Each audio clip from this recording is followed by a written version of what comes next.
Hello students, இன்றைக்கி நம்ம valency bond theory பார்க்க போகிறோம். இந்த சுருக்கமாக விபிடி அப்படின்னு சொல்லுவோம். இதை ப்ரப்போஸ் பண்ணவர் லீனஸ் பாலி. ஃபஸ்ட்டு நம்ம பார்த்துருப்போம் வெர்னியர்ஸ் தியரி. வெர்னியர்ஸ் தியரியில் என்ன சொல்லியிருப்பாங்கன்னா, coordination theory of properties, coordination காம்பவுண்டோட ப்ராப்பர்ட்டிஸ் அவர் நல்லா எக்ஸ்பிளைன் பண்ணியிருப்பார். பட் அவரால் என்ன பண்ண முடியாதுன்னா, மேக்னெட்டிக் ப்ராப்பர்ட்டிஸும் அண்டு கலர் ஆஃப் த காம்ப்ளெக்ஸும் எக்ஸ்பிளைன் பண்ண முடியல. அதற்கு பிறகு வந்தவங்க இந்த லீனஸ் பாலிங் அப்படின்றவர். அவர் வந்து மேக்னெட்டிக் ப்ராப்பர்ட்டிஸை வேலன்சி பாண்டு தியரி மூலமா எக்ஸ்பிளைன் பண்ணார். இந்த வேலன்சி பாண்டு தியரியில் நிறைய எக்ஸாம்பிள்ஸ் இருக்குது. அந்த எக்ஸாம்பிள்ஸ் போகிறதுக்கு முன்னாடி நம்ம சில அசம்ஷன் பார்க்கணும். அதை பார்த்துட்ட பிறகு எக்ஸாம்பிள்ஸ் பார்க்கலாம். ஃபஸ்ட்டு வேலன்சி பாண்டு தியரியில் மெட்டல் எப்படி இருக்கும் அப்படின்னு பார்த்தா, மெட்டல் கண்டிப்பாக மெட்டலுக்கும் லிகாண்டுக்கும் இருக்கக்கூடிய பாண்ட் கோவலண்ட் இன் நேச்சராக தான் இருக்கும். மெட்டலுக்கும் லிகாண்டுக்கும் இருக்கிற பாண்ட் எப்படி இருக்கும் அப்படின்னா கோவலண்ட் பாண்டாக தான் இருக்கும். எப்படின்னா, இப்போ ஃபார் எக்ஸாம்பிள், இப்போது சி இருக்குது, ஹெச் இருக்குது, CH4, இது மாலிகுலர் ஃபார்முலா தெரியும் உங்களுக்கு. சி ஒரு எலக்ட்ரான் கொடுக்கும், ஹைட்ரஜன் ஒரு எலக்ட்ரான் கொடுக்கும். ரெண்டுமே மியூச்சுவல் ஷேரிங்காக இருக்கும். அதை தான் நம்ம கோவலண்ட் பாண்டுன்னு சொல்லுவோம். மியூச்சுவல் அண்டர்ஸ்டாண்டிங்கில் ரெண்டுமே பாண்டு ஃபார்ம் பண்ணால் அது கோவலண்ட் பாண்டுன்னுவோம். அப்போ மெட்டலுக்கும் லிகாண்டுக்கும் கண்டிப்பாக என்ன இருக்கணும்? கோவலண்ட் பாண்டு தான் இருக்கணும். Next ligand. லிகாண்ட் எப்படி இருக்கும் அப்படின்னா, ligand should have a pair of electrons. அதாவது லிகாண்ட் கண்டிப்பாக ஒரு 2 லோன் பேர் இருக்கும். அதோடைய ஹெட்டில் 2 லோன் பேர் வச்சுருக்கோம். அந்த 2 லோன் பேரை தான் மெட்டலில் இருக்கக்கூடிய வேக்கண்ட் ஆர்பிட்டலில் ஷேர் பண்ணி ஹைப்ரிடைசேஷன் ஆகும். ஓகேவா? அப்படின்னா லிகாண்டுக்கு கண்டிப்பாக 2 லோன் பேர் இருக்கணும். அந்த 2 லோன் பேரை தான் மெட்டல் கூட போய் ஜாயிண்ட் ஆகும். அதுதான் வந்து லிகாண்டோட கேரக்டர். லிகாண்டு 2 டைப்ஸாக இருக்குது. அதுலேயும் டைப்ஸ் ஆஃப் லிகாண்ட் என்னன்னு பார்த்தோம்னா, 2 types of ligand. First one strong field ligand, another one weak field ligand. Strong field ligand அப்படின்னா கண்டிப்பாக அது பேரப் எலக்ட்ரான் வந்து பேராக இருக்கும். 2 ஜோடியாக இருந்துச்சுன்னா அது ஸ்ட்ராங் ஃபீல்டு லிகாண்ட் அப்படின்னுவோம். அது எக்ஸாம்பிள் CN-, NH3, CO, இதே போல் இருக்கக்கூடியது எல்லாமே நம்ம ஸ்ட்ராங் ஃபீல்டு லிகாண்ட் அப்படின்னு சொல்லுவோம். வீக் ஃபீல்டு லிகாண்ட் எப்படி இருக்கும்னா, கேனாட் பேர் எலக்ட்ரான்ஸ். அதாவது எலக்ட்ரான் வந்து பேர் இருக்காது, வெறும் லோன் பேர் மட்டும்தான் இருக்கும். அது மாதிரி இருக்கிறதெல்லாம் F-, Cl-. இதை நீங்கள் ட்ரிக்காக கூட யூஸ் பண்ணிக்கலாம். மேக்ஸிமம் இதே போல் இருக்கக்கூடிய லிகாண்ட்ஸ் தான் வந்து உங்களுக்கு ஸ்ட்ராங் ஃபீல்டு அண்டு வீக் ஃபீல்டில் இருக்கும். பொதுவாக ஸ்ட்ராங் ஃபீல்டில் என்ன இருக்கும்னா CN-, NH3, CO இருக்கும். வீக் ஃபீல்டில் F-, Cl- இதே போல் இருக்கும். இதை நீங்கள் வந்து ஒரு ட்ரிக்ஸாக கூட யூஸ் பண்ணிக்கலாம். நெக்ஸ்ட்டு லிகாண்டு முடிஞ்ச பிறகு அதுக்கு சென்ட்ரல் மெட்டல் ஆட்டத்தில் இருக்கக்கூடிய ஆக்சிடேஷன் நம்பர் நம்ம பார்க்கணும். இப்போ ஆக்சிடேஷன் நம்பர் நமக்கு தெரியும் ஏற்கனவே. சென்ட்ரல் மெட்டல் ஆட்டத்தில் இருக்கக்கூடிய எலக்ட்ரான்ஸ் வெளியில் போகிறத தான் நம்ம ஆக்சிடேஷன் நம்பர் அப்படின்னு சொல்லுவோம். இப்போது ஆக்சிடேஷன் நம்பர் ஃபஸ்ட்டு என்ன பண்ணணும்னா, find oxidation number of central metal atom. Central metal ஆட்டத்தில் இருக்கக்கூடிய ஆக்சிடேஷன் நம்பரை நம்ம கண்டுபிடிக்கணும்.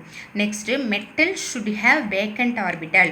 மெட்டலில் வந்து கண்டிப்பாக வேக்கண்ட் ஆர்பிட்டல் இருக்கணும். அப்போ தான் நம்ம லிகாண்ட் வந்து அதில் ஹைப்ரிட் ஆகும். ஓகேங்களா? இது 2 கேரக்டரும் ஆக்சிடேஷன் ஸ்டேட் ஆஃப் மெட்டலுக்கு இருக்கணும். நெக்ஸ்ட்டு ஹைப்ரிடைசேஷன்னா these vacant orbitals of central metal atom undergo hybridisation.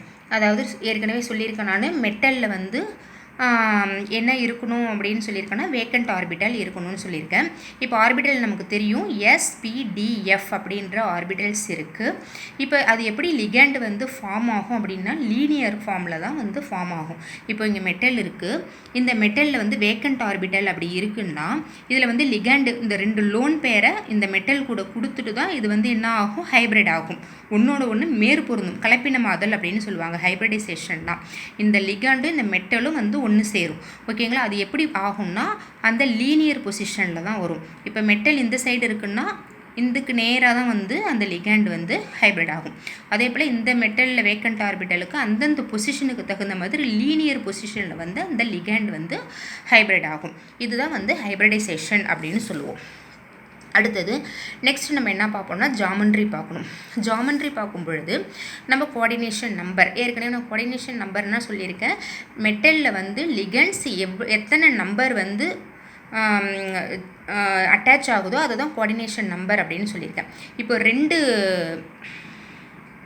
Ligand வந்து சேர்ந்ததுன்னா அதோட கோஆர்டினேஷன் நம்பர் வந்து 2ன்னு நம்ம சொல்லியிருக்கோம். அது ஹைபிரிடைசேஷன் எப்படி இருக்கும், எஸ்பியாக இருக்கும். அதோட ஜாமெண்ட்ரி லீனியராக இருக்கும். இதில் 2 தான் இருக்குது, எஸ்ஸில் 1 பியில் 1 இருக்கிறதுனால லீனியராக தான் இருக்கும். அதோட ஸ்ட்ரக்சர் எப்படி இருக்கும் பாருங்கள். இப்போ இது வந்து CU Cl, இந்த 2 பக்கமும் வந்து இந்த காப்பரோட அட்டாச் ஆகிருக்கும். Example CuCl2-. இதே போல் தான் இருக்கும் எஸ்பி ஹைபிரிடைசேஷனாக இருந்துச்சுன்னா. நெக்ஸ்ட்டு கோஆர்டினேஷன் நம்பர் 3 இருந்தால் அதனுடைய ஹைபிரிடைசேஷன் எப்படி இருக்கும்னா sp2ல் தான் இருக்கும். sp2 ஹைபிரிடைசேஷனாக இருக்கும், ட்ரைகோனல் பிளேனாராக இருக்கும். அதோட ஜாமெண்ட்ரி ஷேப்பு எப்படி இருக்கும், அதோட ஸ்ட்ரக்சர் பாருங்கள், HgIII இந்த 3 ஸ்ட்ரக்சர் இருக்கிறதுனால இதுக்கு பேர் நம்ம என்னென்னு சொல்கிறோம், ட்ரைகோனல் பிளேனார்னு சொல்கிறோம். எக்ஸாம்பிள் வந்து HgI2. Next coordination number 4. Coordination number 4லேயே 2 டைப்ஸ் இருக்குது, அது உங்களுக்கு தெரியும். அது என்னென்னா DsP2 ஹைபிரிடைசேஷனும் இருக்குது, sp3 ஹைபிரிடைசேஷனும் இருக்குது. இப்போ 2மே இருக்கிறதுனால இதை வந்து நம்ம கோஆர்டினேஷன் நம்பர் 4னு சொல்லுவோம். ஏன்னா Dயில் 1, S1, Pயில் 2, 4 இருக்குது. இங்கே S1, Pயில் 3 இருக்குது, இங்கேயும் 4 இருக்குது. சரி, இதுலேயே 2 ஸ்ட்ரக்சர் ஜாமெண்ட்ரி வேறு வேறு ஆகும். ஃபஸ்ட்டு DsP2 அப்படின்னா ஸ்கொயர் பிளேனராக இருக்கும். அதுவே sp3 இருந்தால் அது டெட்ராஹெட்ரல் ஜாமெண்ட்ரியாக இருக்கும். ஃபார் எக்ஸாம்பிள் பாருங்கள், இங்கே ஸ்கொயர் பிளேனராக இருந்தால் என்னுக்கும் அந்த பிளேன் ஸ்ட்ரக்சரில் நமக்கு வந்து லிகண்ட் வந்து என்ன ஆகும், அட்டாச் ஆகும். Nickel cyanide 4-2-. அதுவே இதே போல் டெட்ராஹெட்ரலாக இருந்தால் இங்கே மேலே 1 கீழே இந்த மாதிரி இந்த ஆக்சிஸில் 1 இருக்கும், இந்த ஆக்சிஸில் 1 இருக்கும், கீழே ஒரு ஆக்சிஸ் இருக்கும், இது மேலே இருக்கும். இந்த NH3 வந்து மேலே இருக்கும். இது வந்து டெட்ராஹெட்ரல் ஷேப்னு சொல்லுவாங்க. PtNH4-2-. நெக்ஸ்ட்டு கோஆர்டினேஷன் நம்பர் 5 இருந்துச்சுன்னா DsP3 ட்ரைகோனல் பைபிரமிடல். இது எப்படி இருக்கும், FeCO இங்கே ட்ரைகோனலாக இருக்கும். இந்த CO மேலே இருக்கும், இந்த CO அதுக்கு கீழே இருக்கும். இந்த Fக்கு மேலே ஒரு CO இருக்கும், Fக்கு கீழே வந்து ஒரு CO இருக்கும். இதை வந்து நம்ம என்னன்னு சொல்லுவோம், FeCO5 ட்ரைகோனல் பைபிரமிடல் அப்படின்னு சொல்லுவோம். நெக்ஸ்ட்டு கோஆர்டினேஷன் காம்பவுண்ட் 6 பார்க்குறோம்.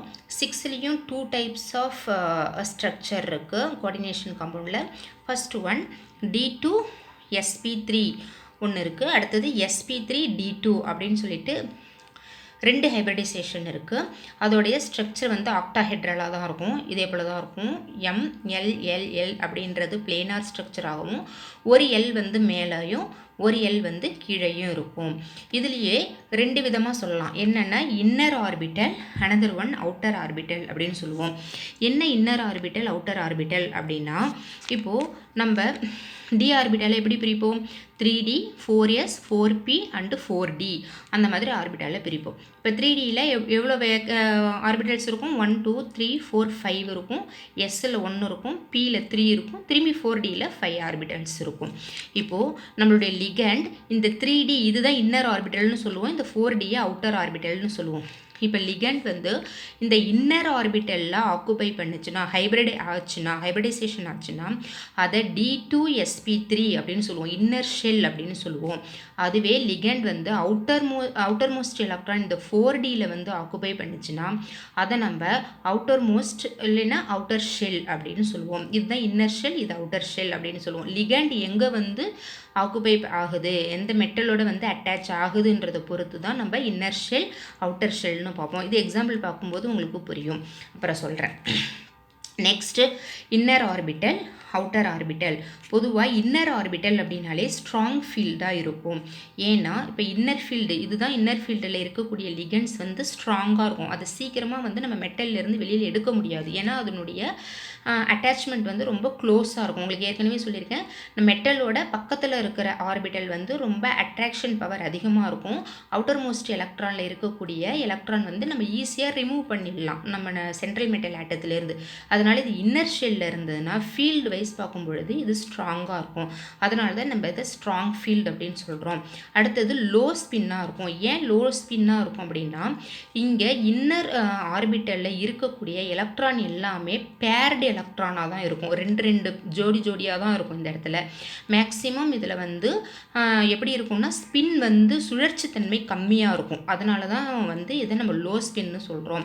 அதுவே அவுட்டர் மோஸ்ட் எலக்ட்ரான் அப்படின்னு சொன்னோம்னா இது வீக் ஃபீல்டுன்னு சொல்லுவோம். ஏன்னா இது சென்ட்ரல் மெட்டல் ஆட்டத்துலேருந்து தூரத்தில் இருக்கிறதுனால ஈஸியாக இதை ரிமூவ் பண்ணிடலாம்.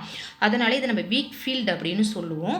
ஹை ஸ்பின்னு சொல்லுவோம். ஏன்னா இதில் அன்பேர்டு எலக்ட்ரான் மேக்ஸிமம் இருக்கும். அன்பேர்டு எலக்ட்ரான்னாலே அதனுடைய சுழற்சி தன்மை அதிகமாக இருக்கும். அதனால இதை ஹை ஸ்பின் அப்படின்னு சொல்லுவோம். இதை ஒரு ட்ரிக்காக கூட நீங்கள் யூஸ் பண்ணிக்கலாம். எப்படின்னா இன்னர் ஆர்பிட்டாலாக இருந்தால் கண்டிப்பாக அது ஸ்ட்ராங் ஃபீல்டாக தான் இருக்கும், லோ ஸ்பின்னாக தான் இருக்கும். அவுட்டர் மோஸ்ட் ஆர்பிட்டாலாக இருந்தால் அது வீக் ஃபீல்டாக தான் இருக்கும், அது ஹை ஸ்பின்னாக தான் இருக்கும். அதுக்கப்புறம் மேக்னெட்டிக் மூமெண்ட் பார்க்க போகிறோம். மேக்னெட்டிக் ப்ராப்பர்ட்டிஸ் அப்படின்னா டயாமேக்னெட்டிக் அண்டு பேராமேக்னெட்டிக் அப்படின்னு ரெண்டு இருக்குது. இப்போ எலக்ட்ரான் வந்து பேரடாக இருந்துச்சுன்னா, இப்போ இதே போல் இருந்துச்சுன்னா அதை வந்து நம்ம என்னன்னு சொல்லுவோம் அப்படின்னா டயாமேக்னெட்டிக் அப்படின்னு சொல்லுவோம். அதுவே பேராமேக்னெட்டிக்னா அன்பேரடாக இருக்கணும். இப்படி ஒன்றா இருந்து அன்பேரடாக இருந்துச்சுன்னா அதை வந்து நம்ம பேராமேக்னெட்டிக் அப்படின்னு சொல்லுவோம். ஓகேங்களா. நெக்ஸ்ட்டு கான்ஃபிகரேஷன் பார்க்குறோம். எலக்ட்ரானிக் கான்ஃபிகரேஷன் டி ஆர்பிட்டல் உங்களுக்கு எல்லாருக்குமே தெரியும். Scandium, titanium, vanadium, chromium, manganese, ferric, cobalt, nickel, copper, zinc இதே போல் நம்ம சொல்லுவோம். இது அவுட்டர் மோஸ்ட் எலக்ட்ரான் வந்து எலக்ட்ரானிக் கான்ஃபிகரேஷன் ஸ்கேண்டியத்துக்கு 3d1 4s2 3d2 4s2. அந்த எஸ்ஸில் வந்து 2 ஆர்பிட்டல்ஸ் தான் இருக்கும். பட் டி ஆர்பிட்டலில் மட்டும் அந்த எலக்ட்ரான்ஸ் வேரி ஆகும். 1 2 3 4 5 6 7 8 9 10 அதே போல் வந்து வேரி ஆகும். இப்போ நம்ம வந்து இந்த கோபால்ட் வச்சு தான் நம்ம என்ன பண்ண போகிறோம், எக்ஸாம்பிள் பார்க்க போகிறோம். கோபால்ட்டோட அவுட்டர் மோஸ்ட் எலக்ட்ரான் கான்ஃபிகரேஷன் என்னது அப்படின்னு சொன்னால் 3d7 4s2 3d7 4s2. இப்போ ஒரு எக்ஸாம்பிள் பார்க்க போகிறோம். COF6 3-. இப்போ இந்த காம்ப்ளெக்ஸ் பார்க்கும்பொழுதே நமக்கு ஓரளவுக்கு ஐடென்டிஃபை பண்ணிடலாம். எப்படி ஐடென்டிஃபை பண்ணிடலாம்னா ஃபஸ்ட்டு லிகண்ட் பார்க்கணும். இது ஸ்ட்ராங் ஃபீல்டு லிகண்டா இல்லை வந்து வீக் ஃபீல்டு லிகண்டா அப்படின்னு பார்க்கணும். நம்ம ஏற்கனவே பார்த்துருக்கோம் லிகண்டு 2 டைப்ஸாக இருக்கும். அதில் ஸ்ட்ராங் ஃபீல்டாக இருந்தால் அது கண்டிப்பாக என்னவாக இருக்கும், CnNH3CO இருக்கணும். அதுவே வீக் ஃபீல்டாக இருந்தால் F- Cl- சொல்லியிருக்கோம். அப்போ இதை பார்க்கும்பொழுதே நமக்கு தெரியுது இது வந்து weak field ligand. Weak field ligand நம்ம கண்டுபிடிச்சிட்டோம். இப்போ வீக் ஃபீல்டு லிகண்ட் அப்படின்னாலே நமக்கு வந்து சில ட்ரிக்ஸ் நான் சொல்லியிருக்கேன். என்னென்னு சொல்லியிருக்கேன், வீக் ஃபீல்டாக இருந்தால் கண்டிப்பாக அது அவுட்டர் மோஸ்ட் ஆர்பிட்டாலாக தான் இருக்கும். ஸ்பின்னு கூட எப்படி இருக்கும்னா ஹை ஸ்பின்னாக தான் இருக்கும்.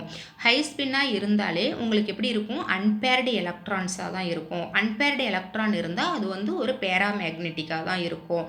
அப்படின்றது நம்ம வந்து இதுலேயே கொஞ்சம் அசம்ஷன் பண்ணிடலாம். ஓகேங்களா. இப்போது நம்ம இதை எக்ஸாம்பிள் வைஸ் பார்க்கும் பொழுது ஃபஸ்ட்டு நம்ம oxidation number of central metal atom பார்க்கணும். இப்போ சென்ட்ரல் மெட்டல் ஆட்டத்தோட ஆக்சிடேஷன் நம்பர் பார்க்குறதுக்கு முன்னாடியே நான் பழைய வீடியோவில் சொல்லியிருக்கேன். கோபால்ட் வந்து ஸ்டாண்டர்ட் ஆக்சிடேஷன் நம்பர் +3 அப்படின்னு சொல்லியிருக்கேன். அதே போலவும் நம்ம கண்டுபிடிச்சிடலாம். அப்படி இல்லைனாலும் இங்கே F6 வந்து ஏற்கனவே 3- நியூட்ரலைஸ் ஆகிருக்கு. பேலன்ஸ் வந்து +3 இருக்கும் கோபால்ட்டுக்கு. அப்படின்றத வச்சும் +3ன்னு கண்டுபிடிக்கலாம். இல்லை நம்ம திரும்ப ஆக்சிடேஷன் நம்பர் அந்த ரூல்ஸ் ஃபார்முலா வச்சும் கண்டுபிடிக்கலாம். உங்களுக்கு ஏற்கனவே தெரியும் சென்ட்ரல் மெட்டல் ஆட்டம் நமக்கு இதுக்கு தான் ஆக்சிடேஷன் நம்பர் தேவை. CO + F6F இருக்குது, அதனால் 6F போட்டுக்கிறோம். நெட் சார்ஜ் 3- அதனால் -3 அப்படின்னு போட்டுக்கிறோம்.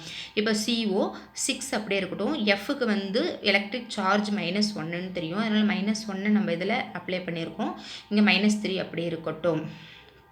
இப்போது CO போட இந்த -6 அந்த சைடு போயிடுச்சுன்னா +3 ஆகிடும். இப்போ கோபால்ட்டோடைய ஆக்சிடேஷன் ஸ்டேட் +3 அப்படின்னு சொல்லிட்டு கண்டுபிடிச்சிட்டோம். இப்போது நெக்ஸ்ட்டு கோபால்ட்டோட அட்டாமிக் நம்பர் வந்து Z27. நமக்கு ஏற்கனவே தெரியும் கோபால்ட்டுக்கு வந்து அட்டாமிக் நம்பர் என்னென்னா 27 அப்படின்னு தெரியும். அதுக்கப்புறமும் தெரியும் அவுட்டர் மோஸ்ட் எலக்ட்ரான் அதனுடைய லாஸ்ட் எலக்ட்ரான் எப்படி இருக்கும்னா 3d7 4s2 இருக்கும். அதுக்கு முன்னாடி ஆர்கான் வந்து 18 எலக்ட்ரான் வந்து அதில் கான்ஃபிகரேஷனில் போயிடும். ஓகே, நம்ம அவுட்டர் மோஸ்ட் எலக்ட்ரான் மட்டும் தான் நம்ம பார்க்க போகிறோம். 3d7 4s2 தான் பார்க்க போகிறோம். இப்போ கோபால்ட்டுக்கு ஆர்பிட்டல் எப்படி இருக்கும்? 3d7 4s2 4p0 4d0. இதில் வேக்கண்ட் எலக்ட்ரானாக இருக்கும், இதில் ஒன்றுமே இருக்காது.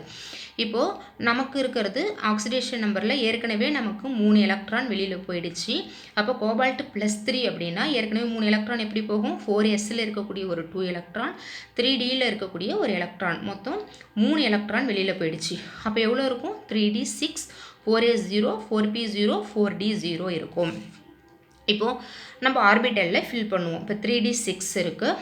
இப்போ இந்த 3d6ல் 1 2 3 4 5 ஃபஸ்ட்டு லோன் பேர். இது வீக் ஃபீல்டுன்னு சொன்னதுனால நம்ம என்ன சொல்லணும்? ஃபஸ்ட்டு பேர் ஆகாமல் 1 2 3 4 5 போட்டுட்டு பேலன்ஸ் இருக்கிறத திரும்ப எடுத்துகிட்டு போய் ஃபஸ்ட் ஆர்பிட்டாலே வைக்கிறோம். இது வந்து வீக் ஃபீல்டுன்றதுனால எலக்ட்ரான் பேர் ஆகாது, அப்படியே தான் இருக்கும். ஓகேங்களா? 4sலேயும் ஒன்றும் இல்லை, 4sலேயும் 0, 4pலேயும் 0, 4dலேயும் 0. ஓகேங்களா? நெக்ஸ்ட்டு இது எப்படி மாறுது? 3Dயில் உள்ள எலக்ட்ரான்ஸ் அப்படியே இருக்குது. இப்போ வேக்கண்ட் எலக்ட்ரான் நமக்கு தெரியும், 4s இருக்குது, 4p இருக்குது, 4d இருக்குது. இப்போ இந்த வேக்கண்ட் எலக்ட்ரானில் வேக்கண்ட் ஆர்பிட்டலில் தான் வந்து லிகேண்ட் வந்து ஃபில் ஆகும்னு நம்ம சொல்லியிருக்கோம். மெட்டலில் இருக்கக்கூடிய வேக்கண்ட் ஆர்பிட்டலில் தான் லிகேண்ட் வந்து ஃபில் ஆகும். இப்போ எவ்வளோ நமக்கு லிகேண்ட் இருக்குது? 6 இருக்குது. இப்போ 6னாலே கோஆர்டினேஷன் நம்பர் உங்களுக்கு வந்து 6 லிகேண்ட் வந்து சென்ட்ரல் மெட்டல் ஆட்டத்தில் அட்டாச் ஆகுது. இப்போ 6ன்னும் போதே நம்ம என்ன கண்டுபிடிச்சிடலாம்? இதனுடைய ஸ்ட்ரக்சர் என்னவாக இருக்கும்? ஆக்டாஹெட்ரலாக தான் இருக்கும். ஓகேங்களா? 6 கோஆர்டினேஷன் நம்பர்னாலே உங்களுக்கு அது என்னவாக இருக்கும்? ஆக்டாஹெட்ரலாக தான் இருக்கும். ஆக்டாஹெட்ரல்னு கண்டுபிடிச்சிடலாம். அது இன்னர் ஆர்பிட்டால் அவுட்டர் ஆர்பிட்டால்னு கண்டுபிடிச்சிடலாம். எப்படி கண்டுபிடிக்கலாம்னா, இங்கே ஏற்கனவே நம்ம வீக் ஃபீல்டுன்னு சொல்லியிருக்கேன். இப்போ வீக் ஃபீல்டு அப்படின்னாலே அது என்னவாக தான் இருக்கும்? அவுட்டர் ஆர்பிட்டாலாக தான் இருக்கும். ஓகேங்களா? இதில் சில ட்ரிக்ஸ் நம்ம ஃபஸ்ட்டே கண்டுபிடிக்கிறதுக்கு. இப்போது வேக்கண்ட் ஆர்பிட்டல் 4s இருக்குது, 4p இருக்குது, 4d இருக்குது. நமக்கு 6 ஃப்ளூரின் வந்து மெட்டலோட போய் சேரணும். இப்போ ஒவ்வொரு ஃப்ளூரினும் 2 லோன் பேரை கொடுக்கும் ஒரு ஆர்பிட்டாலுக்கும்.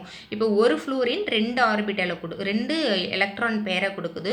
இன்னொரு ஃப்ளூரின் இதே போல் 2 பேரை வந்து எத்தனை கொடுக்குது? 1 2 3 4 5 6 ஆர்பிட்டலை வந்து லிகேண்ட் மெட்டல் வேக்கண்ட் ஆர்பிட்டலுக்கு கொடுக்குது. இதே போல் கொடுத்து என்ன ஹைப்ரிட் ஆகுது? இதில் எஸ்ஸில் இருக்குது, அதனால் எஸ்ஸு. அதோட ஹைப்ரிடைசேஷன் என்னது? எஸ்ஸில் ஒரு எஃப் இருக்குது, அதனால் எஸ்ஸு. Pயில் வந்து 3 இருக்குது, 1 2 3 இருக்கிறதுனால P3. Dயில் வந்து 2 தான் இருக்குது, அதனால் D2. மீதி 3 வந்து எம்டியாக தான் இருக்குது. ஆனால் எது ஹைப்ரிட் ஆகியிருக்கோ அதை மட்டும்தான் நம்ம எடுத்துக்கணும். அப்போனா எஸ்ஸில் 1, Pயில் 2, Dயில் 2, அதனால் sp3 D2 அப்படின்னு நம்ம சொல்கிறோம். இப்போ இந்த D2 ஆர்பிட்டலில் வந்து லிகேண்ட் ஆக்குப்பை பண்ணியிருக்கு, அட்டாச் ஆகிருக்கு. இது அவுட்டர் மோஸ்ட் எலக்ட்ரான்னு சொல்லியிருக்கேன். இன்னரில் ஆக்குப்பை ஆகலை. லிகேண்ட் எங்கே ஆக்குப்பை ஆகிருக்கு? அவுட்டர் மோஸ்ட் எலக்ட்ரான் 4Dயில் வந்து லிகேண்ட் அட்டாச் ஆகிருக்கு. அப்போனா இது நம்ம என்னன்னு சொல்லுவோம்? அவுட்டர் ஆர்பிட்டல் அப்படின்னு சொல்லுவோம். இப்போ அதோட ஜாமெட்ரி எப்படி இருக்கும்? ஆக்டாஹெட்ரல். ஏன் ஆக்டாஹெட்ரல்? நம்ம கோஆர்டினேஷன் நம்பர் 6 இருக்குது, 6 ஃப்ளூரின் போய் எங்கே சேருது? மெட்டலோட சேருது. இப்போ இது எப்படி இருக்கும்? CO பிளேனாரில் 4 F இருக்கும். அடுத்தது மேலே ஒரு F இருக்கும், கீழே ஒரு F இருக்கும். இது வந்து ஆக்டாஹெட்ரல் ஷேப்பை கொடுக்கும். நெக்ஸ்ட் வந்து மேக்னெட்டிக் நேச்சர் பார்க்கணும். மேக்னெட்டிக் நேச்சர் அப்படின்னாலே சென்ட்ரல் மெட்டல் ஆட்டத்தில் அன்பேர்டு எலக்ட்ரான் இருக்குது. 1 2 3 4 அன்பேர்டு எலக்ட்ரான், சிங்கிள் எலக்ட்ரான் இருக்குது பாருங்கள். இதுதான் வந்து அன்பேர்டு எலக்ட்ரான். இதே போல் அன்பேர்டு எலக்ட்ரான் இருந்தாலே நம்ம ஏற்கனவே சொல்லியிருக்கோம் அது பேராமேக்னெட்டிக் நேச்சராக தான் இருக்கும் அப்படின்ட்டு. பேராமேக்னெட்டிக்னாலே நம்ம என்ன சொல்லியிருக்கோம்? லிகேண்ட் எங்கே போய் ஆக்குப்பை பண்ணியிருக்கு? அவுட்டர் மோஸ்ட்டில் பண்ணியிருக்கு, அதனால் இது அவுட்டர் ஆர்பிட்டல். அவுட்டர் ஆர்பிட்டல் அப்படின்றது ஹை ஸ்பின் காம்ப்ளெக்ஸாக தான் இருக்கும். இங்கே ஒரு எலக்ட்ரான் மட்டும் இருக்கிறதுனால ஈஸியாக அதனுடைய சுழற்சி தன்மை அதிகமாக இருக்கும், அதனால் அது ஹை ஸ்பின்னாக தான் இருக்கும். அது எந்த ஃபீல்டில் இருக்குது? வீக் ஃபீல்டில் இருக்குது. இது வெளியில் இருக்கிறதுனால ஈஸியாக அதை நம்ம என்ன பண்ணிட முடியும்? ரிமூவ் பண்ணிட முடியும், அதனால் அது வீக் ஃபீல்டு அப்படின்னு சொல்கிறோம்.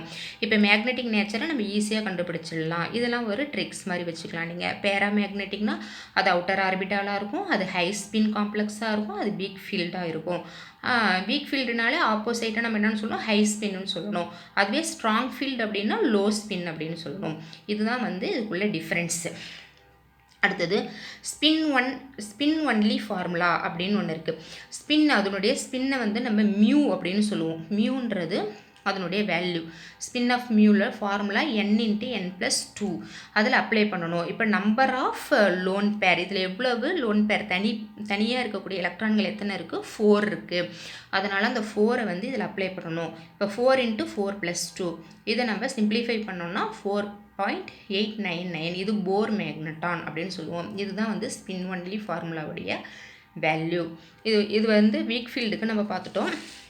அதே போலவே ஸ்ட்ராங் ஃபீல்டு ஒன்று பார்ப்போம். அதை வச்சு நம்ம ஈஸியாக ஐடென்டிஃபை பண்ணலாம். செகண்டு பாருங்கள், CONH3 6 ஏற்கனவே சொல்லியிருக்கேன் நான். NH3ன்றது ஸ்ட்ராங் ஃபீல்டுன்னு சொல்லியிருக்கேன். இதை வச்சே நம்ம இதை ஸ்ட்ராங் ஃபீல்டுன்னு கண்டுபிடிச்சிடலாம். உள்ளே போகிறதுக்கு முன்னாடியே நம்ம என்ன பண்ணிடலான்னு பாருங்கள். கோபால்ட் ஸ்டாண்டர்டு ஆக்சிடேஷன் நம்பர் +3 அப்படின்னு நமக்கு தெரியும். அடுத்தது இதுக்கு ஜாமெட்ரிக்கல் ஷேப்பு பார்த்தோம்னா 6 கோஆர்டினேஷன் நம்பர் இருக்கிறதுனால இது ஆக்டாஹெட்ரல் அப்படின்னு கண்டுபிடிச்சிடலாம். அடுத்தது ஸ்ட்ராங் ஃபீல்டு அப்படின்றதுனால, ஸ்ட்ராங் ஃபீல்டுனா கண்டிப்பாக இது இன்னர் ஆர்பிட்டாலாக தான் இருக்கும். இன்னர் ஆர்பிட்டாலாகவே இருந்துச்சுன்னா அது லோ ஸ்பின்னாக தான் இருக்கும் இல்லைங்களா. லோ ஸ்பின் அப்படின்னாலே அதனுடைய ஹைப்ரிடைசேஷன் எப்படி இருக்கும், D2sp3 ஜாமெட்ரிக்கல் ஹைப்ரிடைசேஷனாக தான் இருக்கும். அதுக்கப்புறம் இதில் வந்து எலக்ட்ரான் வந்து பேராக ஆக்குப்பை பண்ணியிருக்கிறதுனால இது டயாமேக்னெட்டிக்காக தான் இருக்கும். ஏன்னா இது இன்னர் ஆர்பிட்டலில் ஆக்குப்பை பண்ணும்போது பேராக தான் இருக்கும். அதனால இது டயாமேக்னெட்டிக்காக தான் இருக்கும். அப்படின்றத நம்ம இந்த காம்ப்ளெக்ஸை பார்த்த உடனேவே நம்ம சில அசம்ஷன் பண்ணிடலாம். 1 மார்க்குக்கெலாம் நம்ம போட்டு பார்க்கணுன்ற அவசியமே இல்லை. டைரெக்டாகவே நம்ம இந்த காம்ப்ளெக்ஸை பார்த்த உடனேவே செஞ்சிடலாம். ஓகே, இப்போ நம்ம வழிமுறையோடு பார்ப்போம். இப்போது CO6O+3 ஏன் இங்கே 0 போட்டிருக்கோம் அப்படின்னா, NH3க்கு சார்ஜ் வந்து 0. அதனால் CO6O+3, 0க்கு +3 oxidation state. Okay, NH3 strong field, pair of electrons இருக்கணும். ஸ்ட்ராங் ஃபீல்டுனாலே நம்ம எலக்ட்ரானை பேர் பண்ணணும். இப்போது 3D6 4S 4P 4Dன்றது நமக்கு தெரியும் ஆர்பிட்டல் ஷெல் இது. இப்போ 3D6ல் 1 2 3 4 5 6 ஆக்குபை பண்ணியிருப்போம். இப்போ ஸ்ட்ராங் ஃபீல்டில் எலக்ட்ரான் வந்து அதில் என்ன ஆகும், திரும்ப பேர் ஆகும். இப்போ இது சிங்கிளாக இருக்கிறதுனால இப்போ இந்த எலக்ட்ரான் இங்கே வந்துடும், இந்த எலக்ட்ரான் இங்கே வந்துடும். இப்போது நெக்ஸ்ட்டு பாருங்கள், ஃபஸ்ட்டு 2 எலக்ட்ரான் அப்படியே தான் இருக்குது. இங்கே வந்து இந்த எலக்ட்ரான் இங்கே வந்துட்டதுனால இதுவும் பேராக இருக்குது. இந்த எலக்ட்ரான் இங்கே வந்துட்டதுனால இங்கேயும் பேராக இருக்குது. இப்போ 3 எலக்ட்ரான் மெட்டல் எலக்ட்ரான் இருக்குது. மெட்டல் எலக்ட்ரானில் வேக்கண்ட் என்ன இருக்குது, இந்த 3Dயில் 2 வேக்கண்ட் இருக்குது, 4Sல வேக்கண்ட் இருக்குது, 4Pயில் வேக்கண்ட் இருக்குது, 4Dயில் வேக்கண்ட் இருக்குது. இப்போ இந்த வேக்கண்ட் ஆர்பிட்டலில் தான் லிகண்ட் வந்து ஆக்குபை ஆகணும். இப்போ எத்தனை லிகண்ட் நமக்கு இருக்குது, 6 லிகண்ட் இருக்குது. இப்போ இங்கே ஏற்கனவே 2 லிகண்ட் நமக்கு வேக்கண்ட்டாக இருக்கிறதுனால இந்த NH3 வந்து ஃபஸ்ட்டு இந்த இடத்துல 2 லோன் பேரை கொடுத்து இங்கே பேராகும். அடுத்தது இங்கே ஒரு NH3 கொடுக்கும், இங்கே NH3 கொடுக்கும், இங்கே 1 2 3 மொத்தம் 6 NH3 வந்து சென்ட்ரல் மெட்டல் ஆட்டத்தோட வேக்கண்ட் ஆர்பிட்டலில் ஹைப்ரிட் ஆகும். இப்போ ஹைப்ரிடைசேஷன் என்னது, இங்கே Dன்றதுனால Dயில் வந்து 2 லிகண்ட் இருக்குது. அப்போனா D2, Sல 1 இருக்கிறதுனால S, Pயில் 3 இருக்கிறதுனால P3, D2sp3. இப்போ D2sp3 அப்படின்னாலே இது என்ன ஆர்பிட்டல், இது இன்னர் ஆர்பிட்டல் அப்படின்னு சொல்லுவோம். ஜாமெட்ரி ஆக்டாஹெட்ரல், என்ன கோஆர்டினேஷன் நம்பர் 6. மேக்னெட்டிக் ப்ராப்பர்ட்டிஸ் பார்த்தோம்னா, இங்கே எலக்ட்ரான்ஸ் பேராக இருக்கிறதுனால இது நம்ம என்னன்னு சொல்லுவோம், டயாமேக்னெட்டிக் அப்படின்னுவோம். ஏன்னா நம்ம ஏற்கனவே பார்த்துருக்கோம், என்னென்னு பார்த்துருக்கோம், எலக்ட்ரான் பேரடாக இருந்துச்சுன்னா அது வந்து டயாமேக்னெட்டிக் அப்படின்னு சொல்லி பார்த்துருக்கோம். அடுத்தது லிகண்ட் எங்கே போய் ஆக்குபை பண்ணியிருக்கு, இன்னர் ஆர்பிட்டலில் பண்ணியிருக்கு. அதனால் இதை இன்னர் ஆர்பிட்டல் அப்படின்னு சொல்லுவோம். இன்னர் ஆர்பிட்டல்னாலே லோ ஸ்பின்னாக இருக்கும். ஏன்னா இங்கே சிங்கிளாக இருந்தால், அன்பேர்டு எலக்ட்ரான் இருந்தால் தான் அதனுடைய சுழற்சி வந்து அதிகமாக இருக்கும். இப்போ பேராக இருக்கிறதுனால அதோட சுழற்சி வந்து ஆட்டோமேட்டிக்காக குறைஞ்சிடும். அதனால் அதை நம்ம லோ ஸ்பின் அப்படின்னு சொல்லுவோம். இதை வந்து ஏன் ஸ்ட்ராங் ஃபீல்டுன்னு சொல்கிறோன்னா, இது இன்னர் ஆர்பிட்டல் மெட்டலுக்கு பக்கத்துலேயே இருக்கிறதுனால இது வந்து ஸ்ட்ராங்காக அட்டாச் ஆகிருக்கும், ஈஸியாக நம்ம ரிமூவ் பண்ண முடியாது. அதனால் இது ஸ்ட்ராங் ஃபீல்டு அப்படின்னு சொல்லுவோம். இப்போ ஸ்பின் ஒன்லி ஃபார்முலா அப்படின்னா mu s n into n+2.